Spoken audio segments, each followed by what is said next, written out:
I don't believe marriage should be about money, but there are individuals who prioritize wealth above all else. My sister-in-law, Selena, happened to be one of them. Never did I imagine that greed would rear its head over an inheritance after my brother, a respected surgeon, passed away. I'm Mary Smith, the manager of a jewelry store, content with my single life at 31. Yet with my boyfriend's recent proposal, I'm considering taking the plunge into marriage. As our families gather tomorrow to celebrate our engagement, tensions simmer beneath the surface.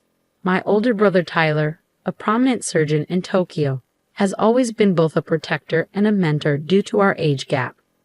Upon hearing of my impending nuptials, he jests about vetting potential suitors as if he were my father, earning a chuckle from me.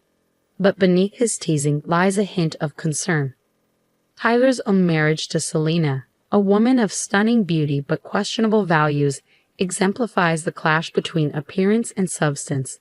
Despite their glamorous facade, Selena's materialistic tendencies strain familial bonds. Her penchant for luxury often takes precedence over commitments, leaving us disappointed and frustrated. Initially, we excused Selena's behavior, attributing it to the pressures of her looks. Yet, as her disregard for family gatherings grows, tolerance wanes. Her last-minute cancellation of tomorrow's meeting, swapping it for afternoon tea at a renowned hotel, epitomizes her selfishness. While her absence wouldn't trouble us, it's her lack of consideration that irks me the most. I refuse to be at her beck and call, forever accommodating her whims. I attempted to confide in my brother, but his soft spot for Selena hindered any meaningful conversation. He'd apologized for the inconvenience and assured me he would address her behavior. I'll be there tomorrow, he promised, persuading me to let the matter rest. What irks me most isn't just Selena's selfishness, but also how she manipulates my busy brother into apologizing for her, running errands, and relaying messages on her behalf. Despite being a full-time housewife, Selena avoids household chores by hiring cleaners and opts for dining out. Her schedule revolves around acquiring branded goods, leaving little room for genuine responsibilities. The next day's family meeting proceeded smoothly, with my boyfriend securing everyone's approval. It seemed like a pleasant affair, albeit short-lived. However, that evening, as I was winding down from the day's events, Selena's unexpected call shattered the peace. She erupted into a tirade, demanding scones and macarons while berating me for my supposed negligence. Confused, I attempted to reason with her, only to be met with more screeching. Despite my attempts to clarify, Selena persisted in her demands, oblivious to reason. Her insistence on a souvenir from the hotel, coupled with her unreasonable expectations, left me bewildered and drained. What began as a celebratory evening ended in exhaustion and frustration, thanks to Selena's unreasonable demands and tantrums. I pondered whether Tyler could possibly find solace in his daily routine amidst Selena's turbulent emotional fluctuations. What drove him to marry her in the first place? While her external charm was undeniable, her inward self-centeredness left much to be desired. I couldn't help but wonder if her upbringing had indulged her due to her looks. My concern for Tyler lingered, yet I knew better than to meddle in his marital affairs. It was his choice, after all, and he had always supported my decisions as well. The following day, while attending to customers at the jewelry store, I spotted Selena outside, arm in arm with a man roughly her age, likely in his late 20s. Their cozy chatter as they entered the store caught my attention, and I hesitated before approaching them. Selena's nonchalant attitude towards our encounter only added to my discomfort. When I inquired about her companion, she dismissed him as an old acquaintance from her modeling days. Still, the sight of them together, especially considering her marital status, left me puzzled and uneasy. As Selena perused the jewelry, she brazenly inquired about employee discounts, oblivious to the impropriety of her behavior. Unwilling to entertain her audacity, I politely informed her that such discounts weren't available. In truth, I couldn't stomach the thought of her companion purchasing items for her.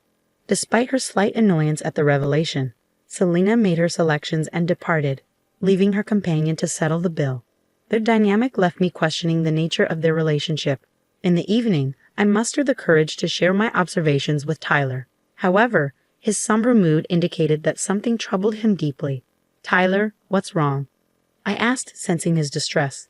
I had a nagging feeling about Selena, but I chose not to confide in Tyler. When I broached the topic of my upcoming wedding, he seemed preoccupied with his own plans. He mentioned saving for our wedding next year, and invited me without a clear response regarding Selena's involvement. His indecision left me wondering.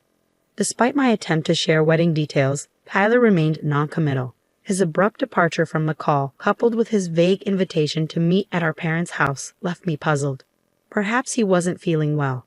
Tyler, a dedicated surgeon, often prioritized others' well-being over his own. Tyler's tendency to downplay his own health concerns worried me. Despite his laughter about the occupational hazards of his profession, I couldn't shake the feeling that his relentless schedule was taking a toll on him. I doubted Selena's ability to provide the support he needed, given her self-centered nature. A subsequent email from Tyler outlined the gathering schedule at our parents' house. When I arrived, I was alarmed by his deteriorating complexion, worse than I had ever seen.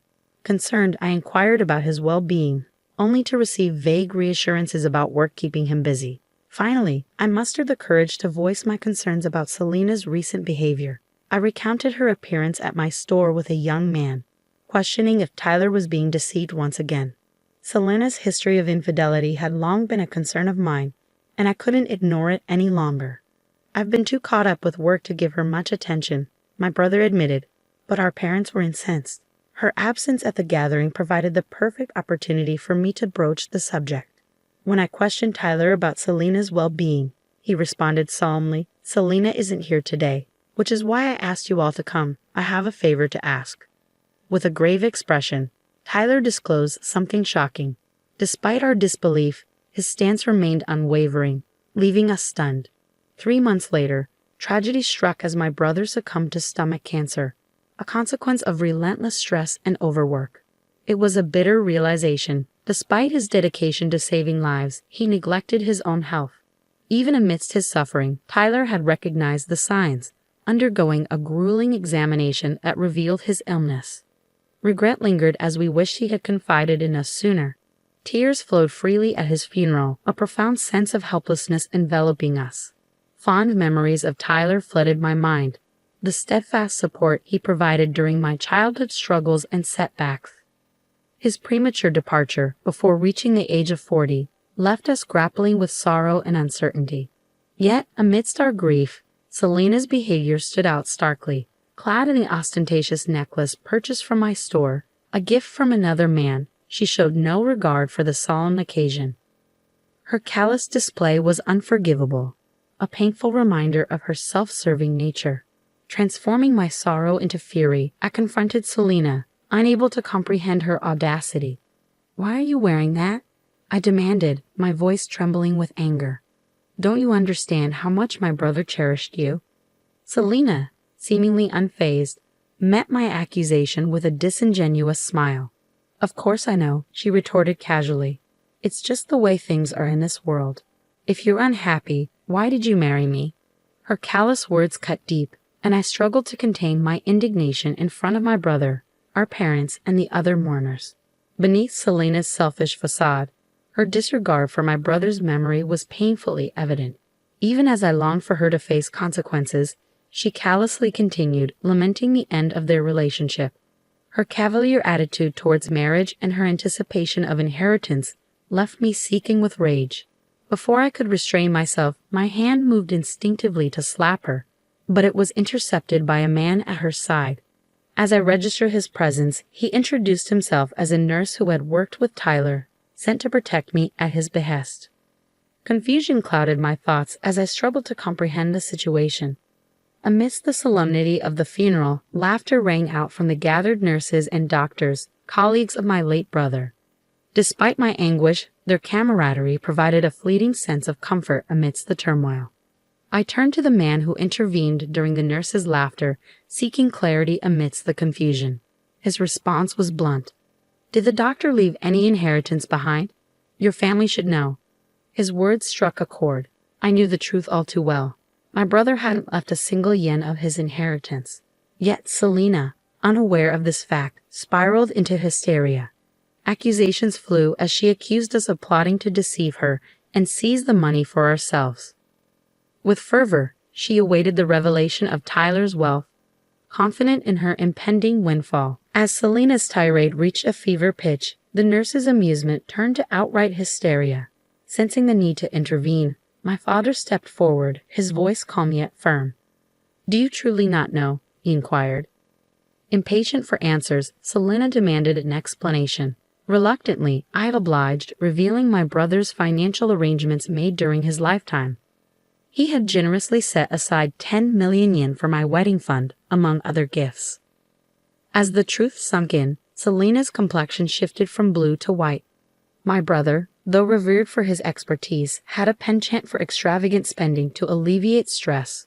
Lavish parties, exclusive dinners, and luxury accommodations drained his resources, all in a bid to find solace amidst his demanding career and familial obligations. Despite his generosity and desire to share these experiences with Selena, she remained conspicuously absent during his trials and triumphs. It wasn't Selena by his side during difficult moments. It was his colleagues and friends, the very individuals now gathered to bid him farewell. The nurses, their laughter subsided, shared heartfelt memories of my brother's kindness and generosity. Despite his demanding schedule, he made time to care for them, inviting them to parties that left a lasting impression. Their admiration for him only deepened, inspiring them to work harder in their own endeavors. As they spoke, I learned of my brother's final act of benevolence. He had donated the remainder of his estate to the hospital. Representatives from the General Hospital, grateful for his contribution, bid him farewell. Their yearly struggles with research funding would be alleviated, ensuring better medical care for the future. Witnessing the extent of my brother's compassion toward others, I couldn't help but feel a pang of disappointment towards Selena. While he had touched so many lives, she, who should have been closest to him, exhibited selfishness and greed. Months later, Selena contacted me, her tone demanding as she sought to secure her inheritance. However, her careless handling of the estate revealed a shocking truth. Despite my brother's substantial earnings, his assets had been depleted. In her pursuit of the mansion and other assets, Selena had overlooked Tyler's debts, leaving her with a fraction of what she had anticipated. Her plea for assistance fell on deaf ears, as I reminded her that our familial ties had dissolved with Tyler's passing. Her actions spoke volumes. Despite claiming to care for my brother, her true motives had been laid bare. "I'll help you out of trouble. But how can you expect that after being so selfish until now?" I retorted to Selena, her impatience evident in her voice as she grappled with the sudden reality of inheriting both the mansion and debts. "Inheritance includes liabilities," I reminded her coldly, informing her that renouncing the inheritance was an option within 3 months of being informed. Suggesting she sell the luxury items she had collected only elicited tears and pleas for forgiveness from Selena, but I couldn't bring myself to console her. Despite her remorse, I ended the call, unable to reconcile her actions with my brother's memory. With my brother's passing, my wedding was postponed by a year. My husband and in-laws, noticing my lingering depression, offered understanding and support. Determined not to disappoint my late brother, I vowed to live a life of gratitude, helping those who had stood by me. At the wedding, my brother's popularity became evident as colleagues paid their respects at his grave. Learning of his generosity towards his co-workers, I feared his kindness might be exploited. Yet, the genuine outpouring of support proved otherwise. Meanwhile, rumors of Selena's downfall circulated within the jewelry industry. Her extravagant spending habits and questionable relationships painted a stark contrast to my brother's generosity. Forced to sell her mansion, she now eked out a living in humble accommodations, burdened by mounting debts. Reflecting on Selena's misfortunes, I couldn't help but feel vindicated in my belief that marrying for money was wrong. I vowed to honor my brother's memory by protecting his legacy just as he had always protected me.